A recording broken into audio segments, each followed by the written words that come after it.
Well, good evening. It's great to be here with you tonight. And I'm really excited about sharing this information with you about discovering the power of your unconscious mind. The unconscious mind really is such an amazing thing. And it's a free gift. It's something that we were offered right at birth, right from the beginning of time. About 47 years ago, wow, that seems like a long time ago, my wife Judy and I graduated from the School of Social Work. And we traveled off to Europe on our honeymoon and spent our wad over there. You know, it's hard to believe, but we were actually traveling on $14 a day. And so we arrived back home broke and desperate for a job. And so what happened was that we, of course, applied all over. And the first job that we were offered was in Churchill, Manitoba. And so we went up there, September 18th, 1972. And we arrived there and we were the whole social services department. And I used to think that, you know, change was really about using your conscious mind, convincing yourself that the world was different and that you could do things better using your willpower. Of course, I knew that never worked for me, but I thought that's how change worked. And so I would have all kinds of amazing meetings with my clients up in Churchill, and we'd have great heart-to-hearts, and they would come to agree that, you know, their behavior wasn't useful or helpful and that it was time to change. And then they'd fall right back into the same problems over and over again. Well, it wasn't long before I started to get really frustrated, thinking that I wasn't very effective in what I was doing. And in fact, one of the things that I did to improve my feeling of accomplishment was to make candles. And there was a point when I was thinking, maybe I should just be a candle maker. And then people can look at that and say, wow, you did a really good job. But luckily, fate intervened, or was it spirit? And just before getting ready to travel to look for a space for this candle making venture, I was received a phone call and was offered a job in Winnipeg. Coming down to Winnipeg was like an amazing experience, because all of a sudden I was around a whole bunch of experienced social workers and therapists. And the buzz back then was about neuro-linguistic programming and the unconscious mind. And so I took a training, actually a couple of trainings in hypnotherapy, and discovered really how powerful the unconscious mind was. So it has been that journey over the past 47 years that has brought me here to share this information with you. I've been blessed over that time to be able to really understand more and more about change and how the unconscious mind really works. And it's really, really a very amazing tool. You know, all learning, all behavior, and all change is unconscious. It is not just our conscious mind that interacts with us, but it's really at the unconscious level that we really create change. You know, I've always thought that a change isn't really a change unless I don't have to think about it. If I'm being told to think certain ways, imagine certain things in order to create the change, then that doesn't seem to fit for me. But it's only been since I learned about hypnotherapy and NLP that it didn't fit. I used to think that's how you did it. And the buzz back then was about neuro-linguistic programming and the unconscious mind. And so I took a training, actually a couple of trainings in hypnotherapy, and discovered really how powerful the unconscious mind was. So it has been that journey over the past 47 years that has brought me here to share this information with you. I've been blessed over that time to be able to really understand more and more about change and how the unconscious mind really works. And it's really, really a very amazing tool. Change is unconscious. We can consciously work at change. We can change our attitudes towards people and things by thinking about different those issues, those events differently. But it's not until we change at the unconscious level the change really happens. When I was taking my training back in the early 90s, late 80s, I was doing a lot of my own personal work in class. And after a few months, I came home and I was totally overwhelmed with how much my mother had changed. And as I think about it now, it's really quite funny because I really don't think she changed at all. I think the change was in me, and my response to her was different. So all of those things are unconscious. And if that's true, then it really pays us to think about what is our unconscious mind? How can we communicate with it? How can we restructure the things that happened in the past? How do can we restructure the way we think about the world now? But let me just share with you the NLP model of communication. So this can help you to understand what actually happens as we walk through the world, as we experience the world. So communication is always coming in. In the diagram here, where communication is coming in is through the eyes, but in fact, we receive communication through all of our senses. Over 1 billion bits of information per second are processed by our neurology. And so that communication comes in and it goes through our unconscious mind. Now, this is also, so the unconscious mind is what we sometimes call our personality. It's how we relate to the world. In NLP terms, it's sometimes called our model of the world, how we experience the world, what we think about the world, and what we think about how we should be in the world. So the unconscious mind, the filters that filter our communication, is our past experiences. What goes on? What have our experiences been like? And what are the things that have come out of those experiences? What emotions have been locked away? What beliefs have we created?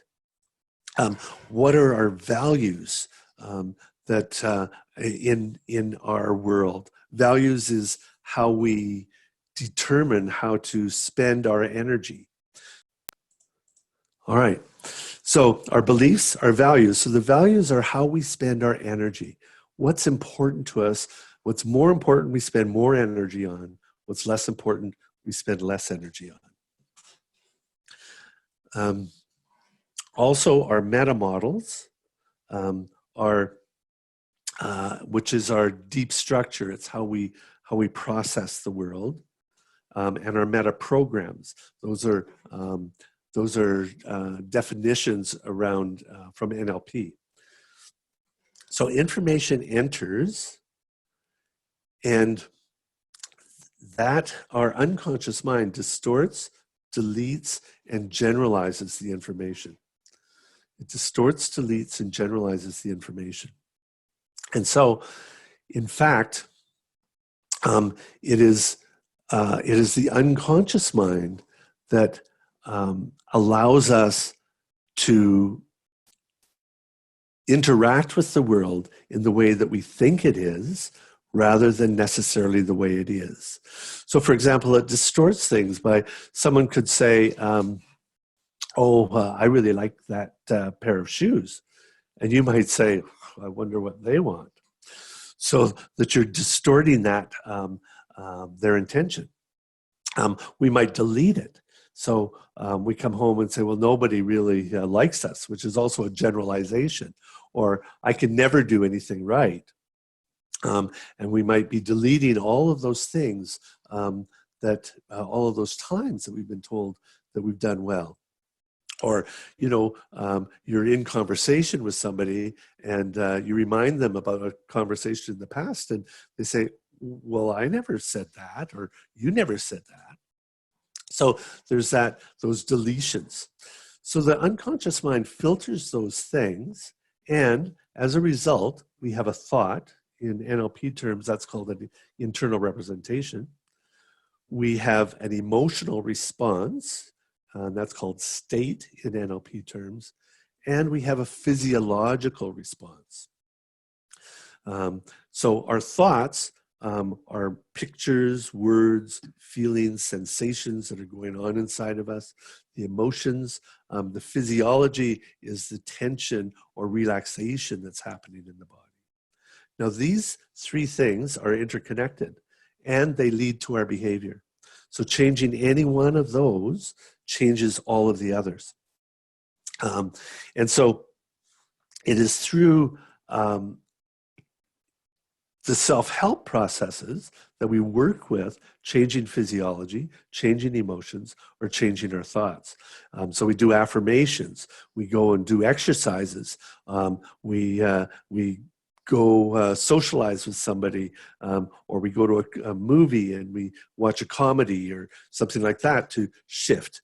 And so changing that changes it. But ultimately, change is about changing here in our filters, changing our past experiences. So let me just share how this works through therapy. So many years ago, when I first learned about timeline therapy, I was really eager to try it. But I thought, it's probably just something that just works in class and not necessarily in the real life. But I happened to, when I got back, have the opportunity to work with a 9-year-old boy who is phobic of clouds. Now, he couldn't go out if there was clouds outside, or he couldn't comfortably go out. And so when he came to my office, I was working out of my home, and it was a really nice summer day with big fluffy clouds outside. He came to my office, and I said, look outside, look at the window there. And he says, wouldn't it be good to just do this in the backyard? It's such a nice day. And he instantly froze. He says, I can't go outside. There's clouds out there. So, okay. So we did the work inside. And so always events, phobias always begin with fear. And the first time fear was locked away is not usually the first time that the phobia was present. And so as he went back in his timeline, his fear was first locked away at age 2 when he was locked in the bathroom by his brother. His brother had tied a rope on the handle doorknob and tied it to another doorknob across the hall. And so he couldn't get out and he just freaked out. When he was 7, he was at his grandfather's cottage up around Bird River. And there was a huge windstorm. It was just the two of them there. And his granddad went out to secure some things that were blowing around. And when he was gone, there was lightning. He had a tree nearby and it crashed down and it was huge sound and he totally freaked out. And then over time, he just gradually started being afraid, not just of big thunderstorms, but eventually it became just clouds. And so his past experience tied within his beliefs of I'm not safe are what led to that phobia of the clouds. So we went back in time and we released the emotions and we reworked the decisions. And he came back to now, and I asked him when he returned back to the room, I said, so can you remember the last time you were afraid of clouds? And he was thinking, he was processing, and finally he said, well, I was never afraid of clouds. I said, what? You just told me you were afraid of clouds. And he said, I can remember I used to be afraid of clouds, but I can't remember the fear. It's gone. Now that's the power of therapy. So he no longer had to even think about it. I said, so look outside. What do you think? He said, well, can I go outside and wait for my mom? So without him thinking, without him having to breathe or count to 10 or talk himself into it, that emotion was gone. Well, that was my convincer.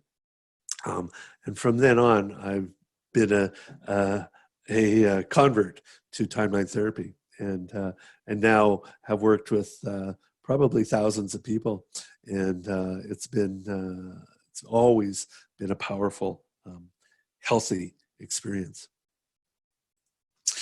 So let's talk about our emotions, because often people think that their emotions, negative emotions like anger, sadness, fear, and guilt, that they're enemies, but they're really not our enemies. Those negative emotions have a purpose. Anger comes to tell us that we have to enforce our boundaries. Somebody's pushing us to do something that we don't want to do. They're pushing us to go somewhere that we don't want to go. And the anger is coming for us to just say, hey, back off. Sadness comes for us to release attachment. It's saying that we're holding on to something that we can't have. We've had it before. We've had it, but now it's gone. And no matter what we do, we can't have it back. And it might be a person that moved away, or a person that's died. It might be a relationship. It might be a community. It might be a house or a car. It might be the dreams of your childhood, what you wish that was going to had been there. But sadness is there telling us, let go. We got to let go of the attachment so that we can get attached to where we are now. Fear is to protect ourselves, fight or flight. So fight your way through or get the hell out of there. But fear is there to give us that energy. Too much fear, though, leads to us to be frozen.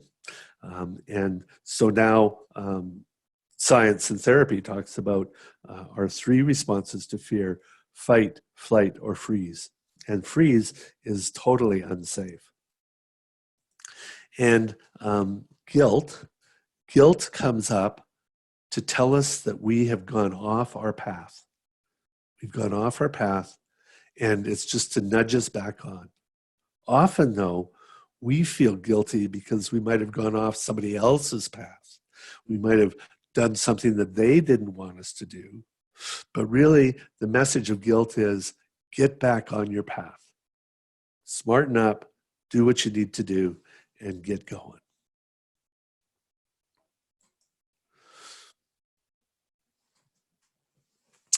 And so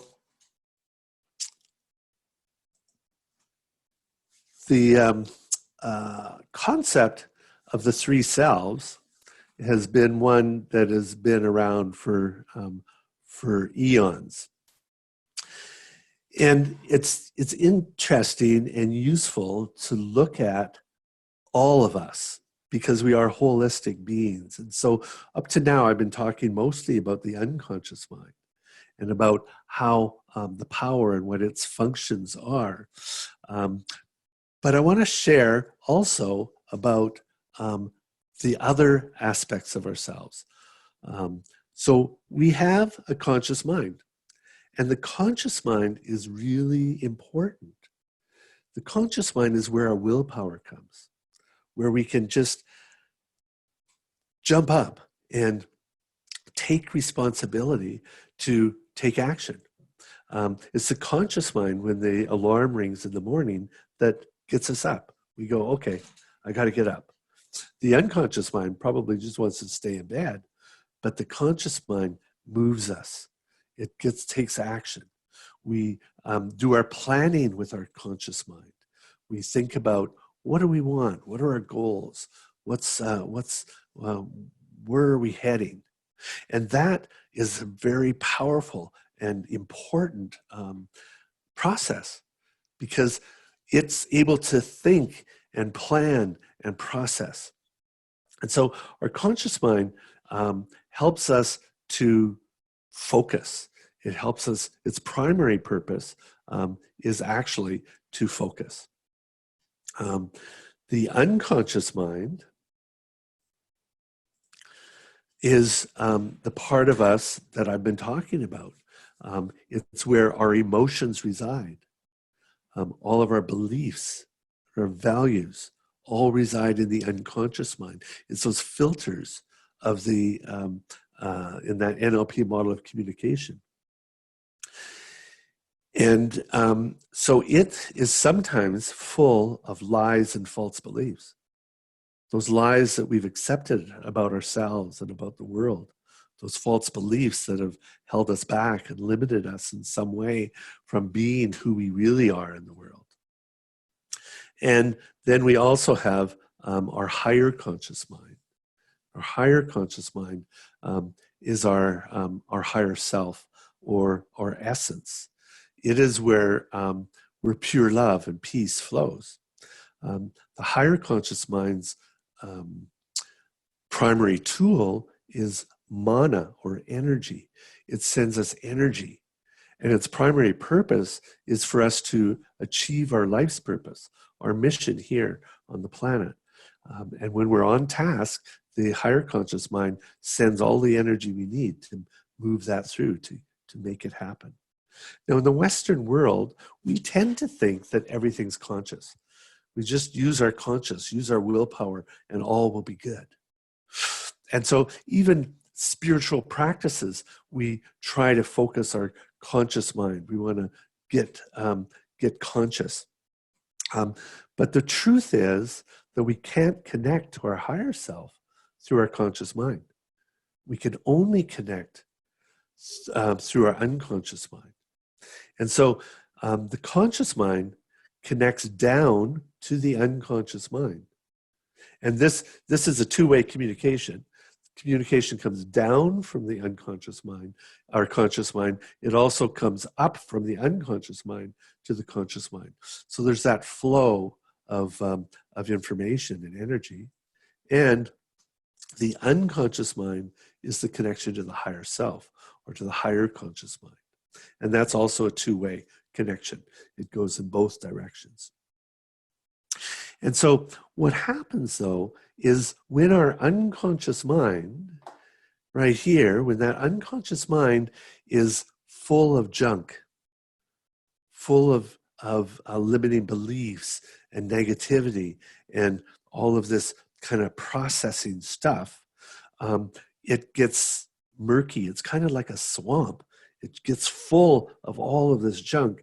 And when you're full, you can't take any more. Right? Nothing else can go in. And so the therapeutic process is to clear out the unconscious mind, to get that moving, to get that shifting, so that all of that negativity is gone, so that there's freedom, there's space to then bring in the flow, bring in that flow from the higher conscious mind.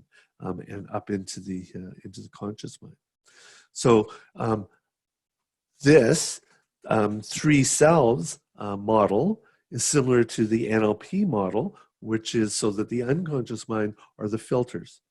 And that's what needs to change. That's what needs to shift. And so my mission, my purpose, is to help people to release all of those limitations that have been holding them back from being their true selves, so that their true selves from their higher self can come down and reconnect, open up to the unconscious mind.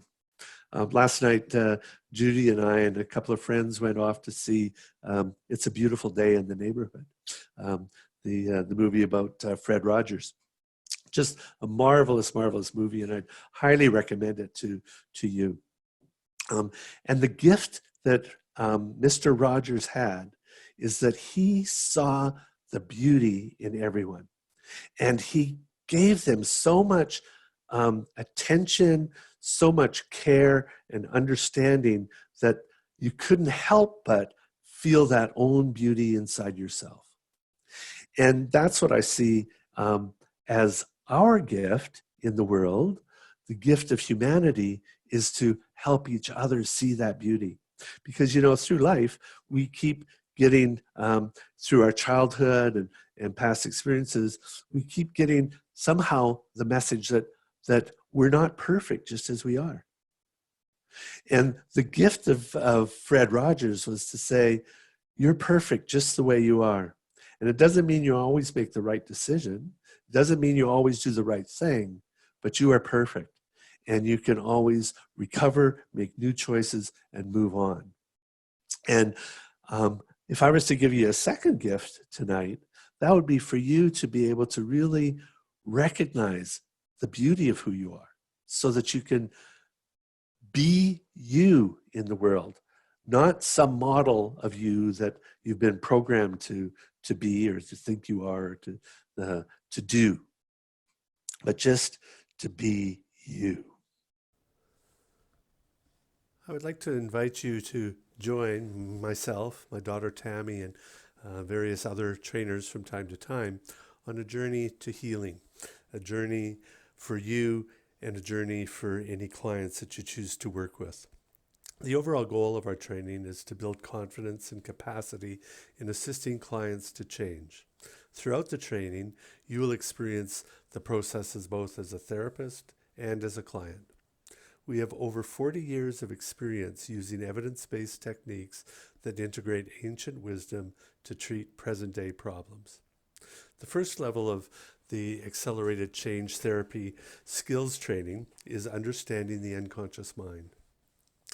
In that training, you will learn about our unconscious processes and how they lead to our behavior, how to guide mindfulness for yourself and for others, how to safely and effectively use emotional release processes, how to change beliefs, habits, and patterns, how to understand the use of the unconscious language patterns, how to use cognitive and unconscious processes.